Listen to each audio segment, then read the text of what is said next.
Hello दोस्तों, स्वागत है आपका एक नए क्लास में। बच्चों ने कमेंट में भर दिया, ठीक है। आज हमारे पास एक पर्सनल मैसेज आया, हम ज्यादातर मैसेज देख नहीं पाते हैं, लेकिन कमेंट में भर गया कि सर थर्ड सेमेस्टर पढ़ाइए। अब रियलिटी ये है कि थर्ड सेमेस्टर की पता नहीं ऑडियंस है या नहीं, लेकिन चलिए आपकी मोहब्बत में जो भी 10 15 20 लोगों ने कमेंट किया है, ठीक, हमने एक पोल भी डाला तो उसमें भी 27% लोग कह रहे थे कि सर हाँ हम हैं, पढ़ाइए। तो आप कमेंट करके बताइएगा कि कितना आप खुश हैं। प्लस आपके लिए खुशखबरी है ये वीडियो के तरीके से, ठीक है। सिलेबस तो हम बताएंगे ही, प्लस खुशखबरी समझ लीजिए, ठीक है। तो थर्ड सेमेस्टर की जो केमिस्ट्री है पहले ये लपेटते हैं और संग में फिर फिजिक्स भी लपेट डालेंगे, टेंशन नहीं लेनी भाई, ठीक। देखो टोटल 8 यूनिट है भाई, ठीक है। और आपके लिए 7 क्लासेस हम लेके आने वाले हैं। जैसे आपके लिए फर्स्ट सेमेस्टर में आपने देखा होगा हमने बनाया था, ठीक है। तो जिस तरीके से फर्स्ट के आए थे, अभी सेकंड तो हम क्लास चला रहे हैं क्योंकि उनके आने में टाइम है, उनके लिए भी आखिरी में महा क्लास बनाएंगे। लेकिन आपके लिए 7 महा क्लासेस हम लेके आने वाले हैं आने वाले 10 दिनों के अंदर। एक आध गैप हो सकता है वरना लाइन से आएंगे सर 10 दिनों के अंदर 7 महा क्लास, ठीक है भाई। इनमें होगा क्या, पहले में आएगा केमिकल काइनेटिक्स जो आपकी यूनिट 1 है। केमिकल काइनेटिक्स क्या होती है? केमिकल काइनेटिक्स को हिंदी में कहें रासायनिक बलगतिकी। याद करो अपना 12th आपने पढ़ रखा है, आणविकता क्या होती है, कोटि क्या होती है, याद है। Order of reaction, first order, second order, third order, आप सब सुन रखा है। वो सारी चीजें यहां पर आपको पढ़ने को मिलेंगी। ये है अपनी यूनिट 1, ठीक है भाई।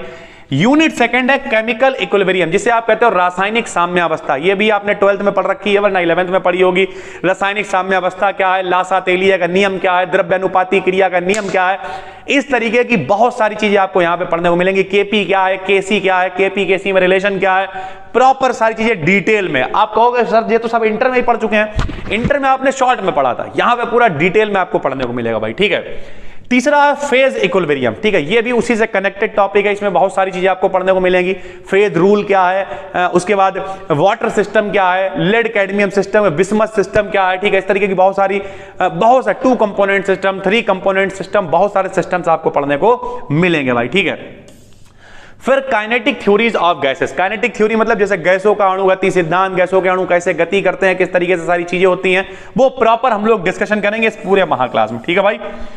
तो ये हो गया अपना पहला महा क्लास, ये हो गया दूसरा, ये हो गया तीसरा, ये हो गया चौथा। 4 महा क्लास यहां तक आपको मिल जाएंगे। उसके बाद आएगा 5वां महा क्लास जो होगा लिक्विड स्टेट, ठीक है। लिक्विड स्टेट क्या होती है, इसमें pneumatic crystal, liquid crystal, smectic liquid crystal, इस तरीके के जितने भी क्रिस्टल होते हैं उन सब के बारे में पूरा डिटेल में आपको पढ़ने को मिलेगा। लॉ ऑफ क्रिस्टलोग्राफी क्या होता है, सब कुछ प्रॉपर डिटेल करेंगे एक एक करके एक एक क्लास में, ठीक है।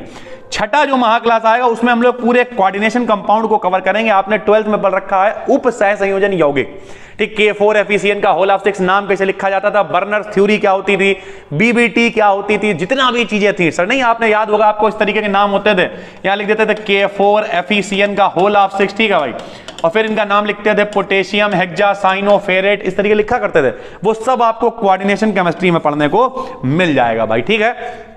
और जो अपना 7वां और आखिरी महा क्लास होगा वो होगा इनऑर्गेनिक स्पेक्ट्रोस्कोपी, जिसमें आप प्रॉपर डिटेल में सीखोगे क्रिस्टल फील्ड थ्योरी क्या होती है, limitations of valence bond theory क्या होती है। ये फाइनल ईयर में भी है, उन लोगों के भी काम आ जाएगा और यहां भी काम आएगा। तो हम एक साथ ही बनाएंगे दोनों का क्लास, ठीक है। बहुत इंपॉर्टेंट है। प्लस मैग्नेटिज्म, फेरोमैग्नेटिज्म क्या है, डायोमैग्नेटिज्म क्या है, ठीक है। प्रॉपर नहीं, प्रतिचुंबकीय, अनुचुंबकीय, लौह चुंबकीय, सब कुछ पूरा डिटेल में। ट्रांस इफेक्ट क्या होता है, क्रिस्टल फील्ड थ्योरी से डी ब्लॉक की स्प्लिटिंग किस प्रकार होती है, T2G लेवल क्या होता है, EG लेवल क्या होता है, पूरा डिटेल में भाई। कोई नौसिखिया नहीं है यहां पे, ठीक है। जितना हम कहते हैं, जब हमने पढ़ाना शुरू किया तो तुम लोग हो सकता है नर्सरी में हो, क्योंकि रियलिटी ये हो सकता है अभी आपकी एज कितनी होगी, 16, और हमें पढ़ाते हुए 12 साल, नाक नहीं पहुंच पाते होगे तुम उस समय भाई। तो रियलिटी है ये बात। बल्कि कई बच्चे तो ऐसे होते हैं जो छोटे बच्चे नहीं होते हैं। मान लिया कोई 9th में बच्चा, कितनी एज होगी उसकी, 13 साल, और 12 साल में पढ़ाते हुए होगा भाई, वो पैदा नहीं हो पाया होगा सही से, स्कूल तो जाने की बहुत दूर की बात। तो कोई टेंशन की बात नहीं है, आने वाले 7 क्लासों के अंदर पूरी थर्ड सेमेस्टर की केमिस्ट्री उड़ जाएगी। आपको सिर्फ 3 काम करने हैं। पहला काम, नए हैं तो चैनल को सब्सक्राइब जरूर कर लेना है क्योंकि यहीं पे मिलेंगी। दूसरा काम, टेलीग्राम पे जाना है, टेलीग्राम पे जाके सर्च करना है BDKDN BSc, जितनी भी PDF है वहां पे मिलेंगी। और तीसरा काम, एप्लीकेशन BDKDN नाम से है, उसे डाउनलोड कर लीजिए, फ्री चैट सपोर्ट है, ठीक है। कोई बातचीत आपको पहुंचानी होगी तो हमारे पास आ जाइए। हालांकि वो कतई सन्नाटे में पड़ी हुई है, उस पर ना तो कोई कोर्स है ना कुछ है, वो यूट्यूब पे भी हम ला रहे हैं। उसका कारण ये है यार, हम आप तक चीजें पहुंचाना चाह रहे हैं, पैसा लूटना नहीं चाह रहे, सीधी बात है। लेकिन हाँ, उस पर कुछ चीजें आएंगी, कुछ एक्सपीरियंस आएंगे, बहुत ही कम, लेकिन थोड़ा सा भी टाइम हम लेना है, ठीक है भाई। तो नए हैं, चैनल को सब्सक्राइब कर लीजिए। और कितने लोग थर्ड सेमेस्टर वाले नीचे कमेंट करके बताएं। भले ही 500 लोग ये वीडियो देखें, हमें कोई दिक्कत नहीं है। अगर 100 लोग भी कायदे से पूरी 7 डेज की सीरीज देखते हैं तो मेरे लिए पर्याप्त होगा भाई, ठीक है। तो चलिए फिर मिलते हैं कि नई वीडियो में। आपको करना यह है, फटाफट से चैनल को सब्सक्राइब कर लेना है और पूरे 7 दिन तक इंतजार करना। थोड़े बड़े बड़े महा क्लास होंगे ये, 1-1, 1.5 घंटे के, 7 दिन तक आएंगे। इनकी सबकी पीडीएफ मिलेगी, आप जाइए टेलीग्राम पे BD Acadian BSc पे। चलिए सर, थैंक यू, फिर मिलते हैं।